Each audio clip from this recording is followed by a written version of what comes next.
All right, Steeler fans, this is typically the part of the podcast where you hear me go behind enemy lines, but you know what? We just heard from the CAW podcast guys on multiple occasions in the last 2 months or so. I don't want to hear from those guys anymore. So I decided, let's bring in the coach. Let's do some X's and O's. Let's do some chalk talk. And so that's why I'm bringing in Coach Kevin Smith. What's up, Coach? How's it going? Love it. Let's do it, man. We need to It, talk some chalk with this Pittsburgh Steelers team. Gosh, that sounds awful. I've seen your videos on Twitter, which you can find him on Twitter, by the way, at KT Smith FFSN. He does some great breakdowns. You'll learn something, so check it out. But Coach, I'll let you choose. You want to start on offense or defense? Where do you want to start with this team? Let's start with the more inept of the two units, which right now is the offense. Let's start there. All right. So I just want to ask you real quick to get this thing rolling.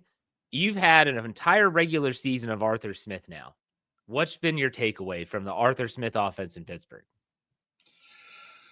Well, something's changed over the last month, 6 weeks or so.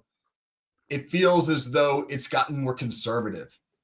And I'm not sure if that was a reflection on losing George Pickens there for a stretch and doubling down on the run game, or now that Russell Wilson has put a lot of tape out there, defenses have a pretty good idea what to expect from him. And now Smith is trying to mitigate some of Russell Wilson's shortcomings. But this offense was much more creative, much less predictable earlier in the season than it is right now. I mean, that's really I think Arthur Smith is a good scheme developer and designer. I think he does some nice things with his use of formations and motions. Like, you can see why this guy has been a successful NFL coordinator. But I think he's stuck right now, and they got a very short amount of time to get unstuck. So let's talk about everyone reasonable changes. Yesterday for SteelCurtainNetwork.com, or I guess it was Wednesday. I wrote the article. He did his media availability as the coordinators both talked to the media, and Arthur Smith said, I've been telling the guys we're going to burn the boats, meaning we're leaving no stone unturned as we head into the postseason. It alludes to potential changes, or things might be a little different. What, in your opinion, are some reasonable changes that we as fans could see in the Steelers on Saturday in Baltimore, if any? Well, a couple ideas. Number one, they got to break some tendencies. I mean, they ended the regular season on a streak of 5 straight games where they went 3 and out on their opening possession. And on 4 of those possessions, their first play was to hand the ball to Najee Harris. Yeah. Like, they've got to script a more creative opening possession. Whether maybe it means you get into a big personnel group, 13 tight end, you put 3 tight ends on the field, and then you go play action on the first play, right? Or you spread the field, you go 5 wides, and then you run some kind of a jet sweep or a shift into the back and run a power concept. Break a tendency, man. If it's just kind of the same old, hey, here we go, we're going to get into 12 personnel, you're going to see, that little return motion we've seen a million times. The receiver comes down and then he motions back out, and now we run inside zone for 1 yard. That will be a depressing beginning to me, because it will suggest that we're doing the same old thing. So that's a big thing. You got to break that tendency. You're probably aware of this stat, Jeff.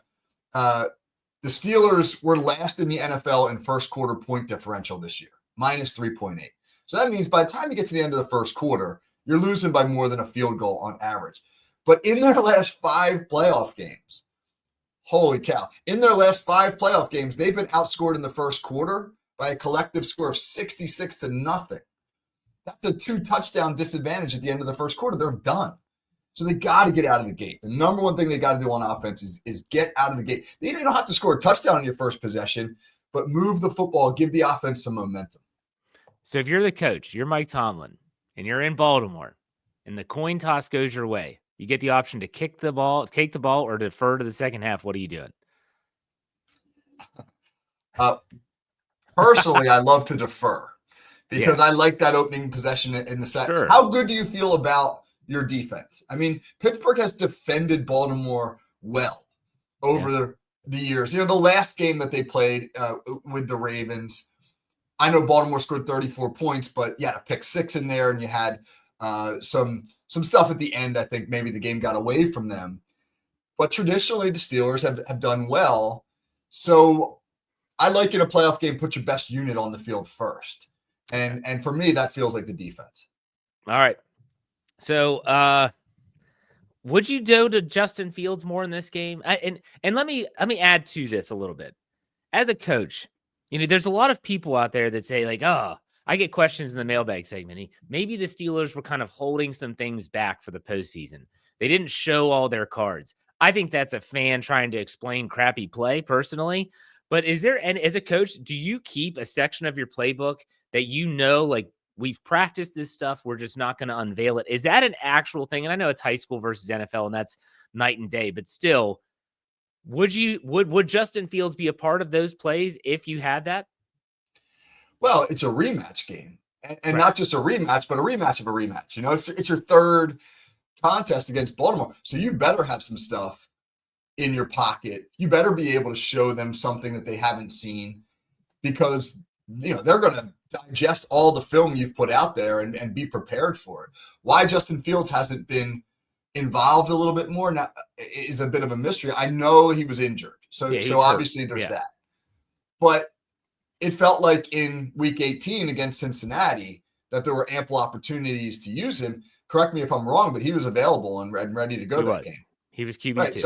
So in this one, if they don't use Justin Fields, that feels criminal to me. What are you waiting for? Right? Yeah. Even if you've just got a package of 3 or 4 plays, you've had weeks now to work on something that Baltimore hasn't seen. Everybody knows, all right, here comes Justin Fields. All right, what are we going to see? We're going to see zone read. We're going to see some kind of read option. What else? I mean, you've had a lot of time to come up with that what else. And if they don't, then, that just feels irresponsible as a coach. I agree. I absolutely agree. So let's look at Baltimore's defense. This is a defense. It's really weird when you think about Baltimore. You normally have some marquee names on that side of the football. They really don't have those names. Yes, Marlon Humphrey is a very good cornerback. He's been a good cornerback for a long time. I think Kyle Hamilton is a budding star, and they moved him back to safety, and he's done a lot better in that position than he did at corner. Other than that, it's just kind of like, Kyle Van Noy's having a hell of a season. What a renaissance for him. How do you, if you're the offensive coordinator, attack this Baltimore defense, which still does have issues? Let's not pretend this is the Ray Lewis, Terrell Suggs Baltimore defense of the early 2000s. What are you doing to attack this group? They really struggled early in the year to defend the pass. For a while, they were ranked 32nd in the NFL at defending the pass, which was stunning. They've gotten better, but that's still their bigger area of weakness. And like we were saying a few minutes ago, the Steelers have to change up their approach. I don't think the Steelers are who they think they are or who they want to be. They want to be a smash mouth football team. But how much success have they had doing that? Like, if they just think like we're going to get onto the field Saturday night against Baltimore and getting big personnel and run it down their throat, that's a recipe for disaster. The Ravens will take that away. So I think the Steelers have to find ways to get their best skill players matched up on Baltimore's weaker defenders. For me, this is a big Pat Freiermuth game. Kyle Hamilton is a heck of a football player, and maybe he's going to shadow Pat Freiermuth. I heard John Harbaugh say recently, somebody asked him, like, why has your defense gotten better? And his answer was, because we just decided that wherever we were weak, we would put Kyle Hamilton there, which essentially they're leaning on him, right? Yeah. But he's got to be heavily involved in the run game. So this is a great play action game for the Steelers. This is a great opportunity to try and work Freiermuth into matchups against nickel corners or free safeties, guys other than Hamilton. And this is a game where, like, you're going to have to put other assets to use. Lean more on Mike Williams. Lean more on Van Jefferson. Those guys have to step up, because what's Baltimore going to do? They're going to double down, taking away the run game. They're probably going to shadow Freiermuth with Hamilton, and they're going to shade the other safety to George Pickens. And they're going to dare Calvin Austin, Van Jefferson, Mike Williams, those guys, to beat the Steelers. Do you have a point total in your brain that you're like, the Steelers offense has to get to this number if they're going to win this game? Do you have that number in your head? They got to get into the 20s. Okay. If they score 17 points, I think they're going to lose. I know that these are slugfests between these two teams. The first game was 18-16. Baltimore's a lot better now than they were in that Week 11 game. And the Steelers, if they can't score 20 points, you don't win in the playoffs if you can't score 20 points for the most. You can't bank on 18-16 games in the playoffs. I saw an interesting stat before we go to the defensive side of the ball. Dan Orlovsky of ESPN put it out that the Steelers in their 4-game losing streak have averaged on offense 3rd and 8.5 on third down. Oh, my God. I didn't know that. That's hard. Jeff, I can tell you, as somebody who's called plays for a long time, when it's 3rd and 8 and you're looking at the play sheet, there isn't a whole lot that looks real appetizing. There aren't a whole lot of plays where you go, "Oh, I like that one." Yeah, exactly. They got to minimize the negative stuff, like the tackles for losses, the pitches that go for -4 yards, the freaking penalties at times that can really negate kill an entire drive. But let's go to the defense. You did an entire video, and I know you've talked about this on podcasts about how the Steelers since their last playoff win, the numbers have been staggering in terms of how they are just trailing early. Some of that is due to turnovers. You think back to the Cleveland wild card game in 2020. It was the snap over Ben's head. Ben Roethlisberger throws a pick six, and all of a sudden things are just getting derailed real quick. What could the defense do? Let's go back to you decide to put the defense on the field first. How do you approach this Ravens offense, which is very multifaceted in terms of how they run the ball, when they like to run the ball, and they can still move the ball through the air, especially with those tight ends? How do you actually game plan against this Ravens defense or Ravens offense? Honestly, I think this matchup comes down to a lot of one-on-ones in the trenches. When you look at the first game, that 18-16 game in Week 11, Baltimore rushed for 124 yards. That was their 3rd lowest total of the year. Yeah. And when you look at the film, the Steelers won a lot of one-on-ones. The first play of the game, Keanu Benton just snots the guard, sheds him, bang, makes a tackle on Derrick Henry. And it went like that across the board for much of that contest. Now you fast forward to Week 16, and it's the opposite. Baltimore's O-line is winning those one-on-ones. Cam Hayward, Larry Ogunjobi, Benton, man, those guys got to have big games. If you're relying on your linebackers to make all the tackles, that's too late, man. When Derrick Henry or Lamar Jackson are up to the second level, they've already won the play. So Pittsburgh's defensive line, you can scheme it up however you want. But if you don't win the one-on-one battles against Baltimore's O-line, it's going to be a tough night. If you remember back in the 18-16 win in Pittsburgh, the entire tenor of the game changed when Nick Herbig caused the fumble on Derrick Henry early in that game. He was in trail position. Henry didn't see him, and that everything changed. They didn't go to Derrick Henry as much. Derrick Henry was more on the sidelines than he was in the game for the majority of the rest of that half. And I don't think he was in the doghouse, but it was one of those situations where the game just started to change. I feel like that has to happen. I feel like the Steelers have to get a takeaway early in this game, and something that's going to make the Ravens. They have done this under John Harbaugh. They just abandoned ship. Whatever they were doing that was successful, forget it. We got to change things up. And a lot of times we're just going to throw the ball a ton with Lamar Jackson. Speaking of the real passing, quick, Jeff. Go, sure. You know what created that fumble? Now, I know it was Herbig coming off the backside to punch it out, but we're talking one-on-ones. What happens on that play is the tight end blocks down on Larry Ogunjobi. It's a pin and pull sweep. And Ogunjobi fights right across the tight end's face and beats that block. And that forces Derrick Henry to have to cut up, which allows Herbig coming from the backside. If Ogunjobi gets beat there, Henry takes that thing to the edge, and there's no fumble. So again, man, it's like those little interior battles I think will matter so much.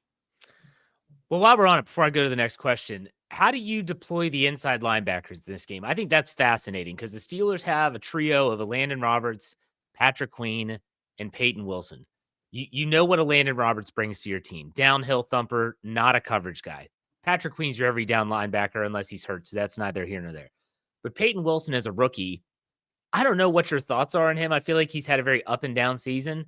Sometimes he gets exposed. He's a rookie. When you look at the trying to stop a run, yet trying to still cover tight ends, how do you deploy the inside linebackers in this game? Or do you lean on safeties to do a lot of that? Well, I think the big thing with Derrick Henry is you can't let him run in the A and B gaps. You can't let him run the ball downhill. So how do you do that, man? You're going to pinch your interior players, and you're going to spill your backers over the top. I mean, Patrick Queen and Peyton Wilson are both excellent at running stuff down. So if you can get your linebacker or your defensive lineman to fight across the face of the down blocks, get a Landon Roberts to step up in the hole and plug those pullers and make Derrick Henry bounce, where you get his shoulders turned a little bit more to the sideline. Now your fast linebackers, Queen and Wilson, can run them down. Now your safeties, Deshaun Elliott, can get down in the box. But if you're not doing that and he's got his shoulders square and he's running downhill in the A and B gaps, it's going to be a long night. Now, last game in Baltimore, the Steelers deployed Mark Robinson some. Are you a fan of that, or do you think we need the athleticism of Peyton Wilson on the field? I think Robinson's a good athlete too. He doesn't have the same feel for the game that Peyton Wilson does. I like Peyton Wilson a lot. All right. So we're going to assume, I have nothing finalized when we're recording this podcast, that Zay Flowers is not going to be in the lineup. How big of a loss is that for the Ravens, and how big of an advantage is it for the Steelers secondary when they now just have to worry about Rashad Bateman, Nelson Aguilar, and those two tight ends of Mark Andrews and Isaiah Likely? Do you think that's significant? Yeah, it's a big deal. He had over 100 receiving yards against them in their last game. But I will say this, Jeff, I don't think it matters as much who Baltimore puts on the field at those wide receiver positions as much as it matters that Pittsburgh gets their communication straight in the secondary. They have been blowing coverages like that's their job over the last 4 or 5 weeks. The number of times that you've seen Steeler defenders, especially in the back seven, when a play is over, turn to one another and start gesturing. You can clearly see that they're working out the communication. I mean, it's not going to matter if they don't get that stuff right. Baltimore scored against Pittsburgh in week 16 on like a smash concept. So it's a hitch by the outside receiver and a corner route from your slot. And the problem on that one, Corey Trice bit up on the hitch and he wasn't able to help the safety behind him. That's elementary stuff. That's smash routes, high school stuff, man. So if you can't get that stuff right, I don't think it'll matter whether Flowers is on the field or not. If you can get it right, now it matters.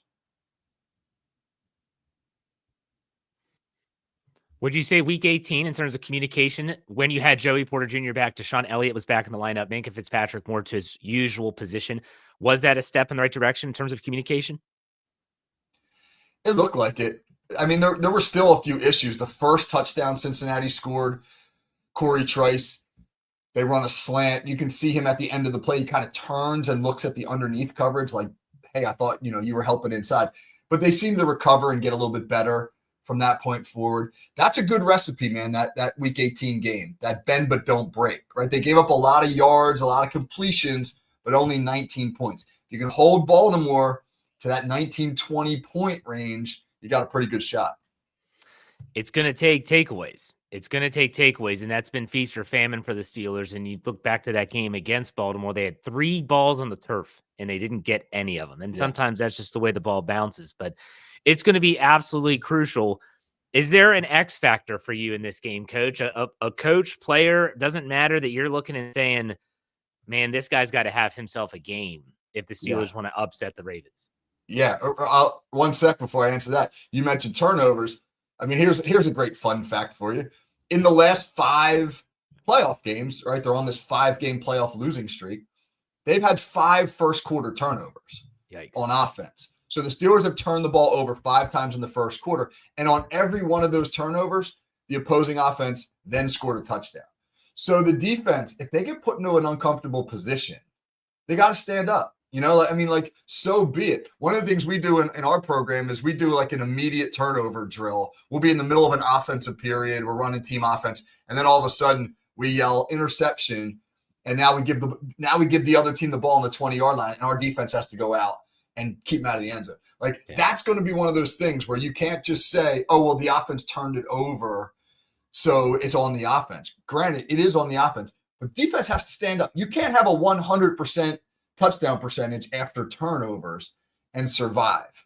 But to your question about the X factor, for me, it's the pass rush. The pass rush has to get home. You have to make Lamar Jackson uncomfortable. The recipe for success that the Steelers have had against Baltimore in the past has been making Lamar Jackson uncomfortable and getting him out, getting him off his mark, but being disciplined enough not to let him out of the pocket. So, man, you need that great edge pressure that forces him to step up into the pocket, and then the guys pushing from the inside to keep him there. I'm hoping that Mike Tomlin and Terrell Austin are pulling up some old film of Brian Flores going against Lamar Jackson, because if there's a coordinator that has befuddled the hell out of that young man in Baltimore, it's Brian Flores. If you look at those zero coverage looks that he would give in Miami when they were down there, Lamar had some of his worst career games ever against Brian Flores' defense. I'd love to see the Steelers do something like that. But all right, Coach, I appreciate the preview. This has been a great look at what needs to happen from an X's and O's standpoint. I want to give you an opportunity to plug your new project, the Call Sheet Daily. Go ahead and do that now. Yeah, it's great, man. We've been running daily podcasts. They run 11 a.m. every day, Monday through Friday. We have a different theme for each day of the week. So today, Thursday, is what we call the portal, where we focus on college football. FFSN contributor John Simpson is on our show today talking about Penn State and their matchup against Notre Dame tonight in the Orange Bowl. Tomorrow, our Friday segment is Friday Forecast, where we go through the upcoming weekend, and we'll preview all the playoff games plus the Ohio State-Texas game. So, I've had a really good time doing it. The shows are short, 15 minutes or so. It's perfect for when you're in the car driving around and listening. There you go. That's what I've been doing. I've been listening. It's been good. Coach, enjoy the game, man. And let's hope we're talking about a divisional round game next week that actually includes the Steelers. We'll see. Go Steelers, baby. All right. Talk to you later.